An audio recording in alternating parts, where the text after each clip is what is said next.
So let's go. So we're on Siman number 10. So we're learning the loss of Tefillin. And Sif number 3. And it says, 1 second, pretty long Sif. Okay. This Sif sets for the proper position of the shell yat and the shell rows upon the head and the arm. So it's very important to, as we said before, to put tefillin in the right position. So basically, why is it important? So if it's not the right position, so basically I would say to say it's like he never put it in tefillin, and he said blessing in vain. So it is written in Torah, Shmos 13:16, with respect of tefillin, it shall be signed on your arm. In a paragraph of Veichayaki Yehivecha, it shall come to pass when you when HaShem will bring you. Okay, so commentary say this verse is a portion of Veichaya Ki Yehivecha. It shall come to pass when he bring you. Okay. One of the scriptural portion included in a tefillin. Okay. So as we said, there are four parts. So it's one of the 4 parts. Okay. So one more time. It shall be a sign on your arm, as in paragraph of it shall come to pass when HaShem will bring you. From the fact that the words yadcho, is written with a hey at the end, in a contrast to the more standard spelling yadcho without hey in there. The sages of blessed memory expounded, Menachos 37a, that for the purpose of this teaching, that the word is read as if it were 2 words. Yad meaning 1 word, and cho. Okay, second. The weaker arm. Okay, so basically, as so you from here we know that tefillin should be bind on a weaker arm. Okay, this refers to the left arm, which is a weaker and more faint of 2 arms. Thus, tefillin are to be placed on the left arm. Okay, commentary. C of 12. So we're going to get to it regarding the halacha of the left-handed person. Okay, so basically for righty, it's on the left. The proper position of tefillin on the arm. Okay, so here we go. And one should place the shell yat meaning on arm tefillin, on the upper arm, between the elbow and the shoulder. So basically on this part, between elbow and the shoulder. Okay. On a place where the flesh is higher. Flesh is higher. Okay, commentary. And we're going to show where is it. The tefillin are placed on the bundle, on the bulge formed by the biceps muscle on the upper arm. This excludes the area immediately adjacent to the joint of the elbow, where there is no bulge.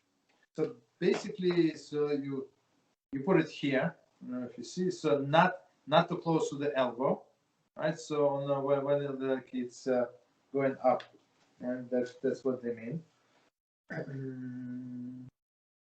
However, it may not be placed upon any area of the bulge, but only on a part that is situated on the lower half of the bone. So basically, you have like, let's say that this is your bicep. This is like a middle. So you don't put on the upper side. You put on the lower side, right? So not on top. Like let's say this is top. So you put it on the lower side.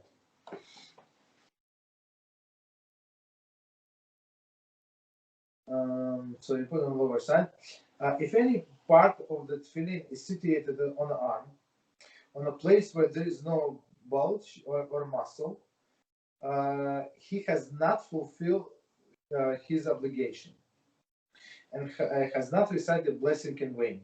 See Shulchan Aruch and Rama, And so in Mishnah Berurah, one should endeavor to have tefillin that are small enough to fit on the muscle, and thus avoid these problems. Mishnah Berurah. So basically, when tefillin is too big, so some people like huge tefillin. I don't know why. So it's like it goes too low because the hands are small, right? It goes too low. So on a part where there's no muscle, right? I mean, closer to the elbow, when here, this part, or it's going like above the middle point.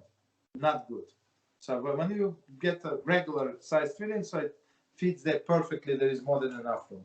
Some people get huge tefillin and think it's better. Okay, that's which is not okay. So if it's in a wrong place, as we said, he never put tefillin and he recited the blessing in the way. Continue. For the verse states regarding the tefillin in Dvarim 11:18, you shall place these words of mine upon your heart. Okay, this dictates that tefillin on the arm should be positioned opposite the heart.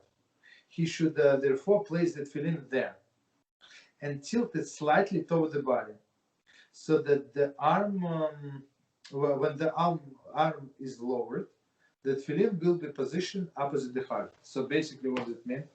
So here's your arm. So you don't put it on top of the on top like going this way. So you tilt it to the left.